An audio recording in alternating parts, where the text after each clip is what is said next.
May 1940, the beaches of Dunkirk. British forces are being evacuated under heavy German fire. Most soldiers are abandoning equipment to move faster. One British officer is doing the opposite. Lieutenant Jack Churchill stands on the beach playing "Will Ye No Come Back Again" on his bagpipes, while German artillery shells explode around him.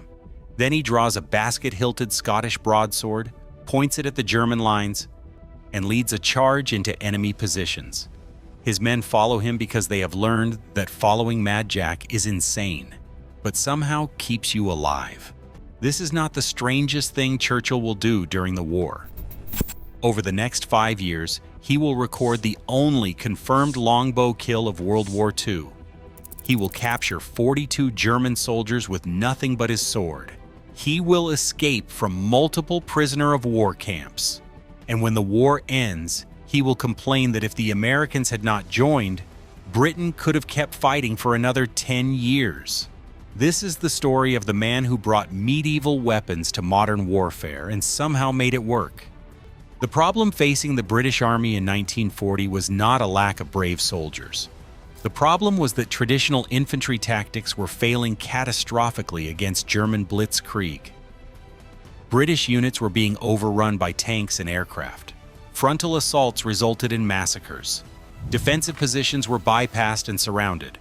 The British needed soldiers who could operate behind enemy lines, who could strike at German forces in unexpected ways, who could boost morale through sheer audacity. They needed commandos who would attempt missions that conventional wisdom said were suicide. Jack Churchill was not what anyone expected a commando to look like. He had served in Burma before the war, but left the army to become a male model and movie actor. He played bagpipes professionally. He was an expert archer who had represented Britain in the World Archery Championships. When war broke out in 1939, Churchill immediately rejoined the army. His commanding officers looked at his file and saw an eccentric officer who insisted on carrying a sword and longbow into combat. They assumed he would get himself killed in the first engagement. They were catastrophically wrong. Churchill's approach to warfare was simple but insane.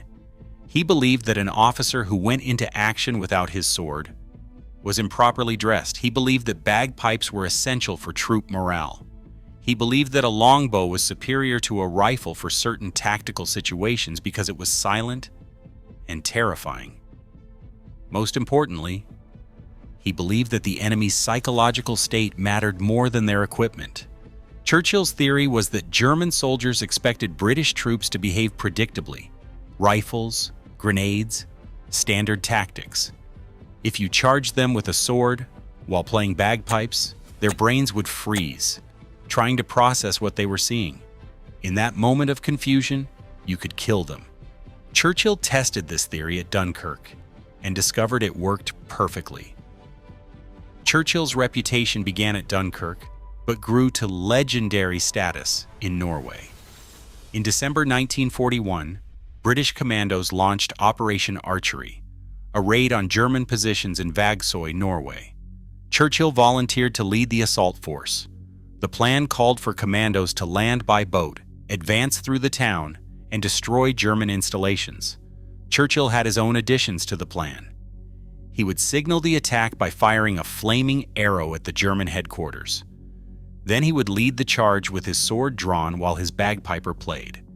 His superiors approved this plan because Churchill had a record of success with his unorthodox methods.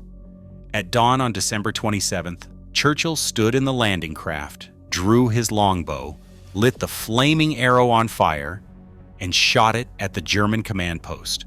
The arrow hit the building and stuck. Churchill drew his sword, played a note on his bagpipes, and charged off the boat, yelling "Commando." His men followed. The Germans were so confused by the sight of a British officer charging with a sword that several simply stood and stared. Churchill killed them with his sword. The raid was a complete success.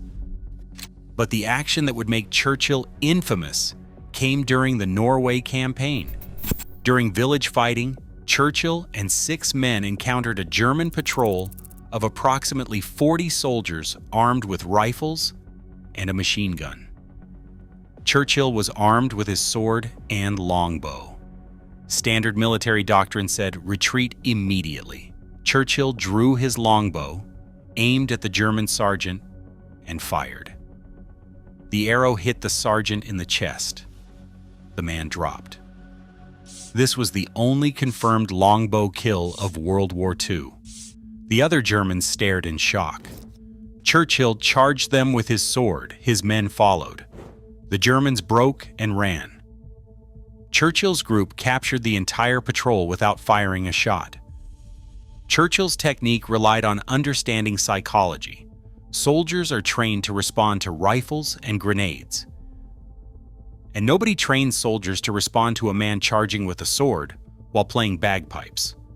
The human brain must process that unexpected input and formulate a response. This takes seconds. Churchill learned that soldiers facing unexpected attacks often freeze. In those seconds, he could close the distance and kill them. The sword was not technically better than a rifle, but the psychological impact was devastating. German soldiers who survived encounters with Churchill reported that seeing him charge caused panic in their units. Churchill's most impressive achievement came in 1943. During the invasion of Sicily, he led a commando unit in a night raid on a German position. His orders were to capture the position and hold it until reinforcements arrived. Churchill approached the German fortification with 6 men. The position was defended by 42 German soldiers armed with machine guns and mortars. Churchill's plan was characteristically insane. He walked up to the German position in the dark, knocked on the door, and when a German soldier opened it, Churchill shoved his sword against the man's chest and said, "Surrender or die." The German soldier, seeing a British officer with a sword and bagpipes, assumed the position was surrounded by a much larger force. He surrendered. Churchill then went room to room collecting prisoners. By the end of the night, Churchill had captured all 42 German soldiers. He had done it with his sword and the sheer force of his presence. His men had not fired a shot. When reinforcements arrived, they found Churchill playing his bagpipes, while 42 German soldiers sat under guard. The specifications of what Churchill achieved seem impossible for a modern soldier. He led multiple commando raids behind enemy lines. He recorded the only confirmed longbow kill of World War II. He captured 42 prisoners with a sword.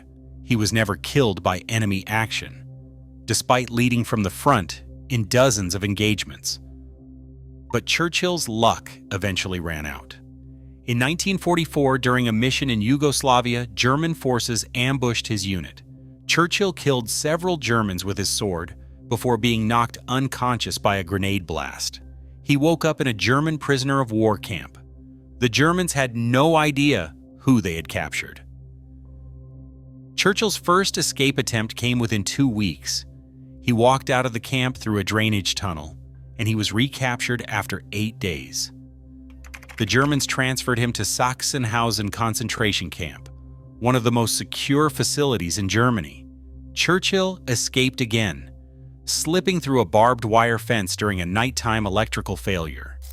He was recaptured on the Baltic coast while trying to steal a boat. The Germans finally realized they had captured the commando the soldiers called Mad Jack.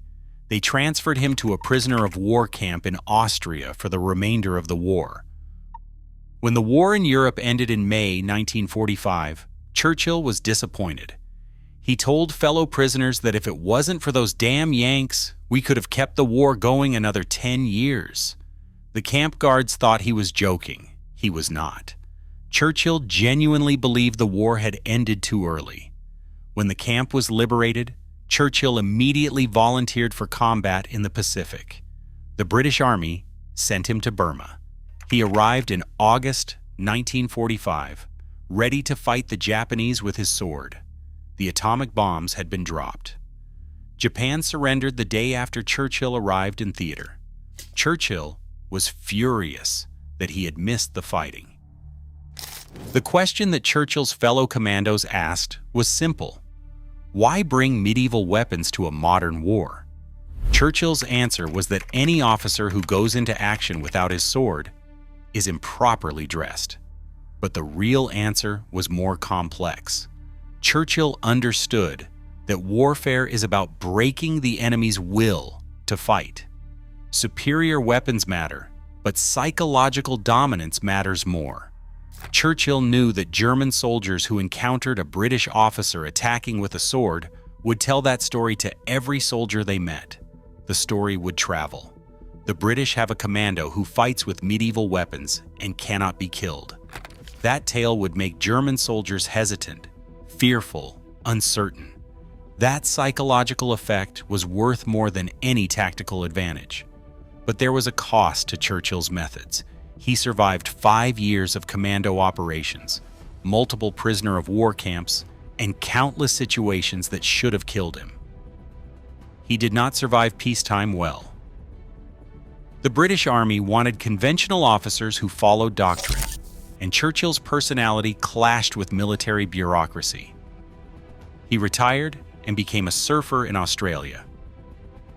He later returned to Britain and worked as an instructor. He also became the first person to ride the tidal bore on the River Severn.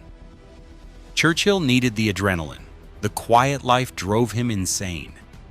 His wife said he was never truly happy after the war ended. He had found his purpose in combat and lost it in peace. Jack Churchill died on March 8, 1996, at age 89. He had survived battles that killed millions, prisoner of war camps, and multiple escapes. He died peacefully at home in Surrey. His obituary struggled to convey the absurdity of his military career.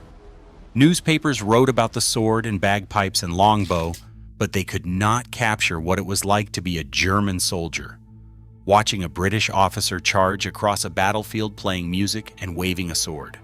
Many veterans attended his funeral and told stories about following him into battle. The common theme was that he made them feel invincible. If their commanding officer was insane enough to charge machine guns with a sword, then surely they could accomplish their mission.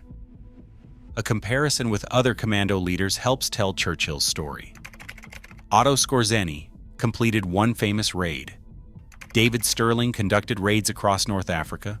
Jack Churchill conducted operations across multiple theaters, captured 42 prisoners with a sword alone, escaped from prisoner of war camps twice, and recorded the only longbow kill of the war.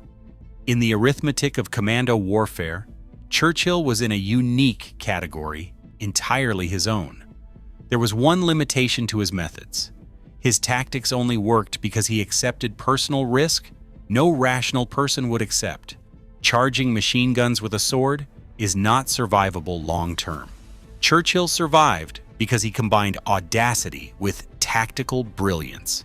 He knew when to attack and retreat. He understood terrain and timing. The sword and bagpipes were psychological weapons, but Churchill was also a genuinely skilled officer. Without that competence, his medieval weapons would have gotten him killed in the first engagement. Churchill lived 51 years after World War II ended. He never found another war worth fighting. He surfed. He climbed. He sought danger wherever he could find it. But nothing matched the purpose he had felt as a commando. The man who brought medieval weapons to modern warfare spent half a century looking for another battle. He never found one. Perhaps that was the cruelest irony of all. Mad Jack Churchill survived every German soldier who tried to kill him. He survived prisoner of war camps. He survived missions that should have been impossible. But he could not survive peace. The war had been the defining period of his life. Everything after was just waiting. That was British audacity. That was Mad Jack Churchill.